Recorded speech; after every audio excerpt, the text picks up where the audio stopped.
If you work with people that aren't as good as you, then you become a country of midgets.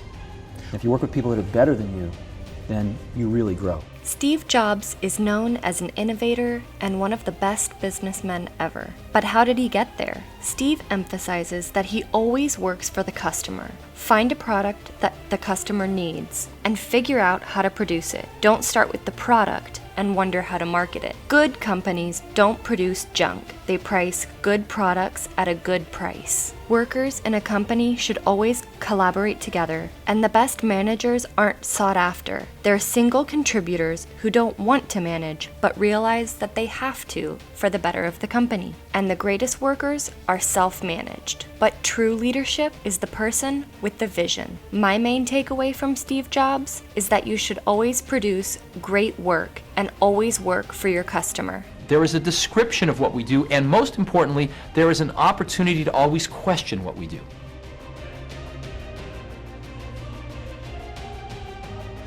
The greatest people are self-managing. They don't need to be managed. If once they know what to do, they'll go figure out how to do it, and they don't need to be managed at all. What they need is a common vision, and that's what leadership is. What leadership is having a vision, being able to articulate that so the people around you can understand it, and getting a consensus on a common vision.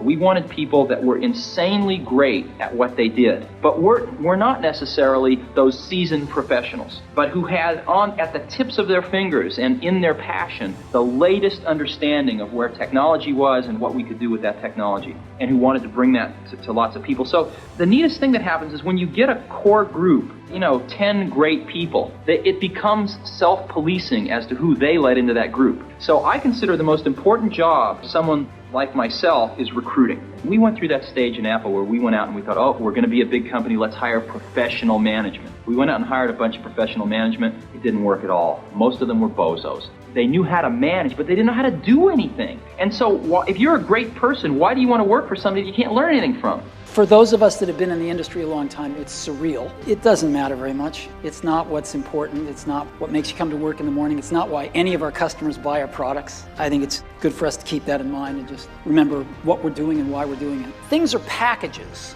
of emphasis. Some things are emphasized in a product, some things are not done as well in a product, some things are chosen not to be done at all in a product. And so different people make different choices. And if the market tells us we're making the wrong choices, we listen to the market. We're just people running this company. We're trying to make great products for people. And so we have at least the courage of our convictions to say, we don't think this is part of what makes a great product. We're going to leave it out. Some people are going to not like that. They're going to call us names. It's not going to be in certain companies' vested interests that we do that, but we're going to take the heat because we want to make the best product in the world for customers. And we're going to instead focus our energy on these technologies, which we think are in their ascendancy and we think are going to be the right technologies for customers. And you know what? They're paying us to make those choices. That's what a lot of customers pay us to do, is to try to make the best products we can. And if we succeed, they'll buy them. And if we don't, they won't. And it'll all work itself out.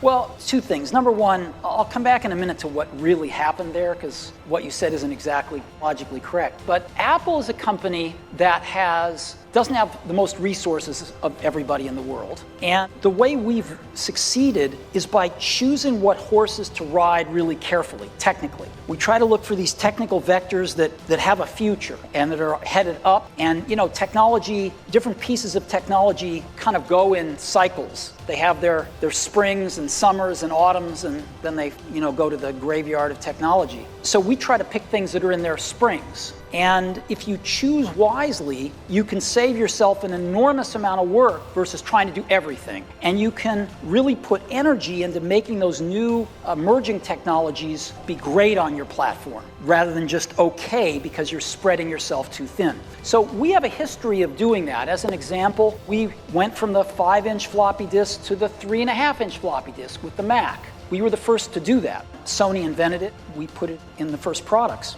We can make it so that an app developer can add these interactive ads in their apps with 30 minutes worth of work versus working with every advertiser to do some custom thing in their app, which is crazy. And because we own the OS. so we can put it right in the bowels of the system. Could somebody else figure out a way to do that? Maybe they could, but they weren't, so we did. We've always had a very different view of privacy than some of our colleagues in the Valley. We take privacy extremely seriously. As an example, we worry a lot about location in phones. And we worry that some, 14-year-old is going to get stalked and something terrible is going to happen because of our phone. And so, as an example, before any app can get location data, we don't make it a rule that they have to put up a panel and ask, because they might not follow that rule. They call our location services and we put up the panel.